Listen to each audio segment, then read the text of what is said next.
This episode was brought to you by Slate Black Industries. For MLOK grips and accessories, visit slateBlackIndustries.com. The end came with an assault on the building by the Army's Special Air Services Regiment, the SAS, not long after gunmen had killed 2 hostages and pushed the body of one out onto the embassy steps.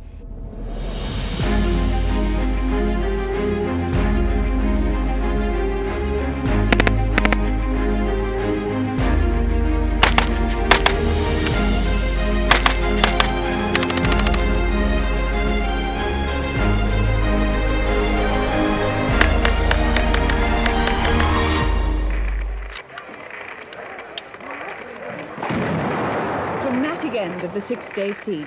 19 hostages, including the 3 Britons, are safe.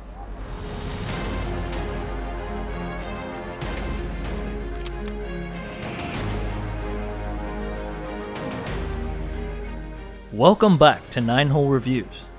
Today we examine one of Heckler & Koch's crowning products, the MP5, and the US clone by PTR Industries, the PTR9. We will then demonstrate the classic SAS technique of shooting the MP5 with sling tension and no stock extended.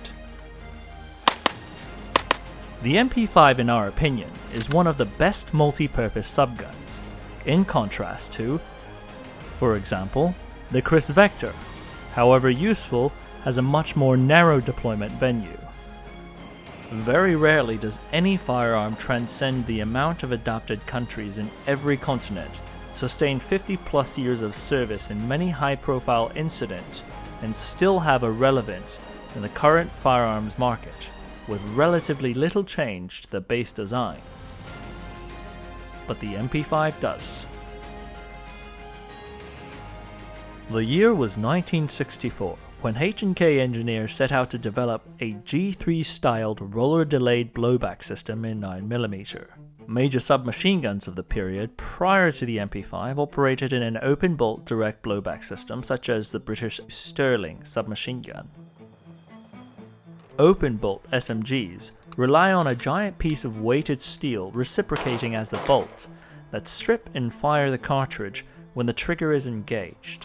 For an easily controlled open-bolt submachine gun, the receiver is typically heavy. However, then the bolt lock does not help with its semi-automatic precision. And it has a lock time like a flintlock. That's a long way for the bolt to move before it goes bang. You really do have to get used to this. It's not like the almost instantaneous lock time of a closed bolt system. So there's a real schlunk, and you can see the recoil happening from the breech block moving as you release the trigger. Well, a few off. I'm getting used to it going schluck, but once I was, that's going basically where it's pointed. Designated as the Maschinenpistolen 5, or MP5, its roller-delayed system drastically decreases the SMG's recoil, using a very lightweight bolt and firing on a closed bolt system. This changed the game.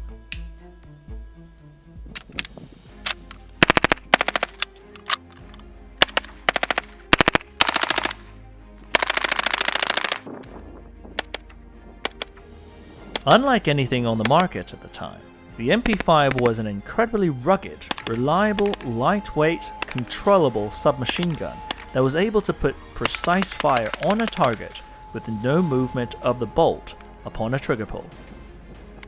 The MP5 quickly gains momentum in major European governmental agencies. Then, in 1980, CQB pioneers, the SAS were seen with the MP5s in Operation Nimrod. Shortly after, US Special Operations Units, SEALs, and Deltas started to use the MP5. The US domestic SWAT teams also took form after the LAPD, who were also an early adopter of the MP5. From all around the world, the MP5 served. Today, we have the true H&K MP5 and a semi-automatic SPR copy by PTR Industries, with quite a bit of external MP5 parts replaced. Mechanically, we do not see any major differences between the two, and major components are also interchangeable. At this point, the PTR has taken north of 2,500 rounds of mixed quality ammunition, steel, brass case, full metal jackets and hollow points, all with zero malfunctions. The H&K is a demonstration submachine gun that's taken thousands of rounds into its system, and we also experienced zero malfunctions. Cool. One point that escapes people's minds is exactly how old the MP5 system is. The MP5's roller-delayed recoil system draws roots from the Sturmgewehr 45M, a prototype assault rifle developed in late World War II Nazi Germany. This system is a satisfying product of careful mathematics and mechanical ratios that requires no gas system to lower the felt recoil. So how low is the recoil?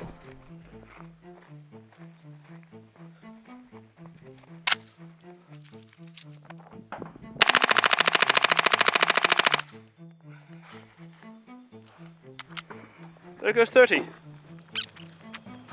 Oh, would you look at that? Nice. Pretty darn good grouping. When I contrast that against some of the guns with the higher rate of fire that we shot, like the Vector for example, Vector and bursts seems more controllable. This up here was as the sights, right off my first burst, as they started to go up, I saw them going up, I was able to see them climbing, auto-correct myself and come back down hard. That's where the bulk of the group is. But wait, we said that it is quite accurate on semi-automatic as well. We recorded this 2.7-inch 9-shot grouping on the PTR9 at 25 meters with standard 115 ball ammunition, which is excellent for 9mm. The H&K actually grouped tighter with 2.2 inches on the grouping. Now keep in mind, many accuracy reviews are taken at 15 yards with 5-shot groups. A sub 3-inch group is exceptional at 25 meters with ball ammunition. Now the main complaints on the MP5 come down to the manual of arms and the optics mounting. The beauty of the MP5 is a no-frills simple operation. One charging handle, safety, and a mag release, much like the Kalashnikov. Very easy to teach a less technical operator, but there is no bolt hold open, nor is there a single hand mag release mechanism. The magazine is also very tight and difficult to lock in the magwell unless the bolt is locked back. To many North American AR-15 users, the MP5 can present its challenges. But just like any other European designed firearm, training is crucial for any operator's success. Comments? Comments? What do you think? No comments. I need to get it right first. A reload on the MP5 does require more movement from the support hand to lock the charging handle back, strip the old magazine, and load and rechamber. Training is vital to running the MP5 fast, but one could still easily operate the MP5 with a lack of training, making it suit a wide spectrum from basic to professional users. In fact, you can see me fumble the reload in this video when I only had a basic knowledge of the MP5 and Josh loaded in 30 rounds instead of 29.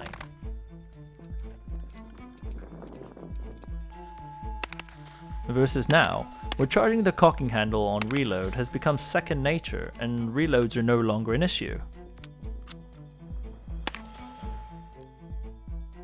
The standard MP5 has a pair of rugged diopter sights that are very intuitive for CQB.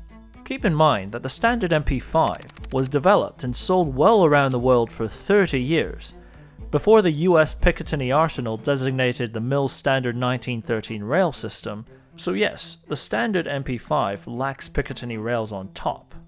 While it is true that for years, there was the H&K claw mount to interface Weaver-based optics. As you can see, there's not any provision for modern-day optics on top of the stamped steel receiver. There are, however, two ledges on either side of the receiver that enable the use of this claw mount. Now, the claw mount goes right across the top and attaches very securely onto the gun.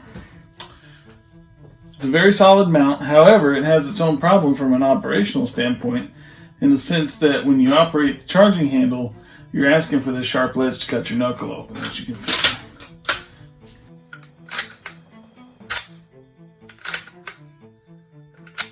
As a result, the modern preference is to use a low-style Picatinny optic mount in place of the old claw mount to prevent injury. However, the PTR welds on an OEM Picatinny rail to address this issue directly. Accessories are easily swapped out on the MP5. This German A3 collapsible stock is one of the tightest lockups we've experienced. The handguards change out with a pushpin for the classic SUREFIRE handguard light, or any type of MLOK accessory rail as you would prefer. Suppressor mounting is simple with the H&K tri-lug, while some variants have suppressor threads in the front. So yes, these standard model MP5s can be suppressed quite easily, but I suspect you would want us to go over the suppressed variant at a later date. Now, the development of weapons handling is almost as unique as a new system itself. Contemporary doctrine is overwhelmingly for the 2-point slings focused as a shooting aid, and often considers a 3-point sling as an overcomplicated device. The MP5's 3-point sling, however, was developed for the MP5 as a solution for law enforcement to go from foot patrol to an escalated force scenario in an instance. While there are multiple methods of deployment, the British SAS extensively developed the employment of the sling to maximize the mobility of the submachine gun. One of the methods that the SAS back in the day ran the MP5 in a CQB operation was to use the sling tension method. So they would push it out and fire the rifle and continue to press tension onto the front. And you can see it's doable if you're using a 3-point sling. And this is one of the methods that requires a 3-point sling to employ well, because the 3-point sling puts your triangle right here into a single point, and then that enables you to maneuver the subgun from the front. Why did they do that? Negotiating obstacles in front of them. When you're breaching, it's easier to tuck the subgun in than it is if you had a stock out to do either a high port or low ready. It's just easier when you're breaching doors to do that, and that's doable if you have a very controllable subgun like the MP5. Now, one of the other reasons why they did that was to accommodate the use of a gas mask.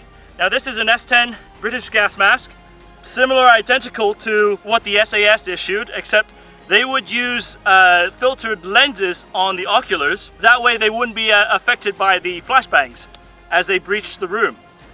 This way they could employ flashbangs, they can employ CS gas to immobilize the target inside of a room before they breached or as they're breaching, and not have the elements affect them. Now, one of the things when you put on a gas mask, if you're using the sling tension method, it's a lot easier to aim than to have a gas mask on and to run it with a stock, which you cannot aim with a stock. One of the other caveats too, they frequently used MP5s with lights on them, and when they were in a close range scenario, let's say 7 meters or so, they would use the light, the torch, to illuminate the target and roughly get where the shots would go. We'll demonstrate that a little bit. Probably not the light, but with the gas mask and the sling tension method.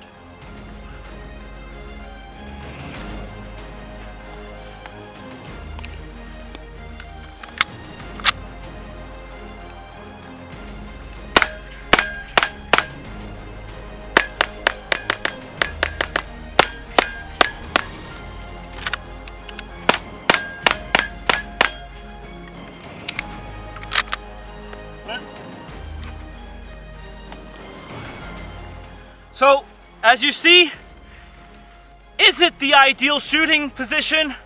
No. But a lot of times, if you're in a breach scenario, you're working with trade-offs. In this sense, they're trading off for mobility in close quarters, or something that they could still wield the subgun and have it function well. And one of the big reasons it works, specifically for the MP5, is because of the light recoiling characteristics and the compactness of the subgun itself. Perhaps many critics of the MP5's 3-point sling have not carried the MP5 on a long duration foot patrol, nor have they been fast roping into a CQB environment. The Hong Kong Special Duties Unit, or SDU, and the Airport Security Unit, or the ASU, are the former British colonies' elite units that were trained by the British SAS, and that legacy can be clearly seen in their training footage, even from the 2010s to 2020. The SDU is a premier counter-terror unit in Asia and known for operating in highly urban and technical operations with high-rises. In this training scenario, one could easily see the SDU breaching with a sling tension technique and stocks all collapsed. Classic SAS. The ASU specializes in mass transit counter-terror operations while functioning as a roaming patrol and a quick reaction force in the Hong Kong airport, one of the major transit hubs for the Asian Financial Center. These officers are often seen on armed patrols around the airport, with their MP5s on 3-point slings in the classic patrol position. Take note of the SAS-style thigh MP5 magazine holders and the old-school SAS-style drop-leg holsters. In this training footage, you can see the ASU officers transitioning from patrol carry to low ready and sling tension CQB engage mode with no stocks extended. This ASU medic is seen here using a 3-point sling in a low back carry position to free his hands up front. At the end of the day, the MP5 to the SMG world is much like the AR-15 or the AK to the duty rifle world, or the Glock to the pistol world. People constantly compare it because it is the gold standard. The MP5 system is simple enough for the generalist to use, but also can require more training to progress into a true specialist's weapon. It's a versatile system that's revolutionized the deployment of an SMG, and still maintains a healthy footprint in uniformed services around the world, even when the duty carbine has become more and more prevalent. The MP5 is indeed the giant of the subgun category.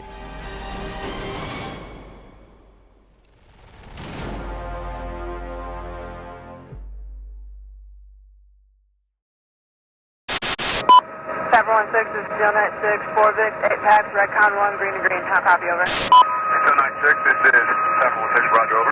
16, 091, 1